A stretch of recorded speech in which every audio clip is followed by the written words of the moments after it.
കൂട്ടുകാരെ, അപ്പം നമ്മുടെ പുതിയൊരു വീഡിയോയിലേക്ക് എല്ലാവർക്കും സ്വാഗതം. ബാഗൊക്കെ പാക്ക് ചെയ്ത് പോകുന്ന കാണുമ്പോൾ തന്നെ മനസ്സിലാവുന്നുണ്ടല്ലോ നമ്മൾ എങ്ങോട്ടോ പോവുകയാണെന്ന്. അതെ, നമ്മൾ നമ്മുടെ തൊട്ടടുത്തുള്ള ഒരു അൺഇൻഹാബിറ്റഡ് ഐലൻഡിലേക്ക്, അതായത് ആൾ താമസം ഇല്ലാത്തൊരു ഐലൻഡിലേക്ക് പോവുകയാണ്.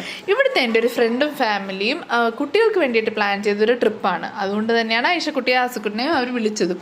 അങ്ങനെ ഞങ്ങൾ ഹാർബറിലെത്തി, പിന്നെ ബോട്ടിൽ കയറി യാത്ര തുടങ്ങി. ഇവിടുന്ന് ഒരു 5 മിനിറ്റ് അത്രയേ ഉള്ളൂ ഐലൻഡിലേക്ക്. നമ്മുടെ ഐലൻഡിൽ നിന്ന് ബോട്ട് വിട്ടു.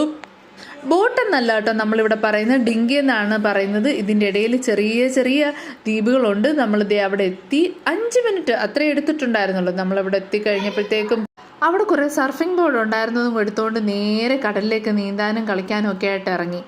ഇതൊരു കൺസ്ട്രക്ഷൻ നടന്നുകൊണ്ടിരിക്കുന്ന ഒരു ഐലൻഡാണ്. എന്തിനോ വേണ്ടിയിട്ട്, റിസോർട്ടോ മറ്റോ എന്തിനോ വേണ്ടിയിട്ടുള്ള കൺസ്ട്രക്ഷനാണ്. എന്തിനാണെന്നുള്ളത് എനിക്ക് വ്യക്തമായിട്ട് അറിയില്ല. എന്ത് തന്നെയാണെങ്കിലും ഞാൻ ദി ഐലൻഡ് ചുറ്റിക്കാണാനായിട്ട് നടന്നു തുടങ്ങി.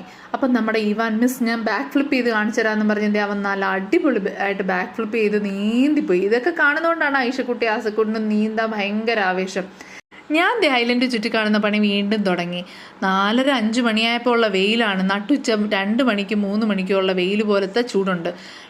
സർഫിംഗ് ബോർഡൊക്കെ ഇരിക്കുന്ന ആ ഏരിയയിൽ നിന്ന് നോക്കിയപ്പോൾ നമ്മുടെ ഐലൻഡ് അവിടെ നല്ല വ്യക്തമായിട്ട് കാണാൻ പറ്റുന്നുണ്ടായിരുന്നു. വീഡിയോയിൽ എത്രത്തോളം ക്ലിയർ ആണെന്ന് എനിക്കറിയില്ല. നമ്മുടെ ദമ്പിദൂലൊരു മഞ്ഞ ബിൽഡിംഗ് ഉണ്ട് ഹാർബറിൽ, അതിവിടെ നിന്ന് നോക്കിയാൽ നന്നായിട്ട് കാണാൻ പറ്റുന്നുണ്ടായിരുന്നു. അങ്ങനെ ഞാൻ വെയിലത്ത് കുടയൊക്കെ പിടിച്ച് ഐലൻഡിൻ്റെ ബാക്കി ഭാഗങ്ങൾ കാണാൻ വേണ്ടി ചുറ്റി നടന്നു തുടങ്ങി. അപ്പോൾ അവിടെ ഒരു മാക്കണായിരിക്കുന്നു.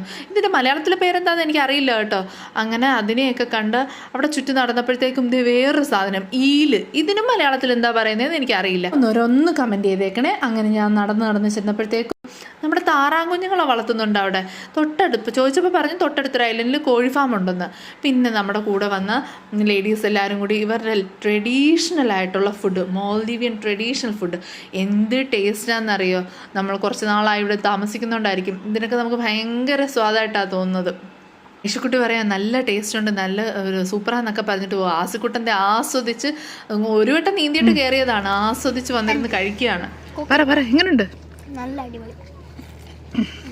അങ്ങനെ ഐഷക്കുട്ടി ഫുഡ് പ്ലേറ്റും എടുത്തുകൊണ്ട് സർഫിംഗ് ബോർഡിൽ വെച്ചിട്ടിരുന്ന് കടലിൽ ഇരുന്ന് കഴിക്കുകയാണ്. ഓളും അറിയാം ഉമ്മ അടിപൊളിയാണ് ഇങ്ങനെ ഇരുന്ന് കഴിക്കാനെന്ന്. ഞാനും വിചാരിച്ചു ലൈഫിൽ റെയറായിട്ട് കിട്ടുന്ന ഒക്കേഷൻസ് അല്ലേ, എൻജോയ് ചെയ്യട്ടെ എന്ന്. പിന്നെ അവർ നട്ട്സിൻ്റെ തട്ടൊക്കെ റെഡിയാക്കിയിട്ടുണ്ടായിരുന്നു. സൺസെറ്റ് ആവാറായപ്പോൾ പൊളി വ്യൂ ആയിരുന്നു. അങ്ങനെ കുറച്ച് ഫോട്ടോസും വീഡിയോസും ഒക്കെ എടുത്തു. ലോ ടൈഡ് ആയപ്പോൾ കുഞ്ഞു മക്കൾക്ക് വരെ മീൻ കിട്ടാൻ തുടങ്ങിയെന്ന്.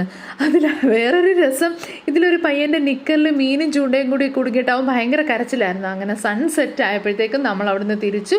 ആ കാണുന്ന മഞ്ഞ ബിൽഡിങ്ങുള്ള ലൈറ്റ് ഇട്ട് അതാണ് നമ്മുടെ ഐലൻഡ്. അപ്പോൾ നമ്മുടെ വീഡിയോ ഇഷ്ടമായെങ്കിൽ എല്ലാവരും ഒന്ന് ലൈക്ക് ചെയ്ത് സബ്സ്ക്രൈബ് ചെയ്ത് സപ്പോർട്ട് ചെയ്യണേ കൂട്ടുകാരെ.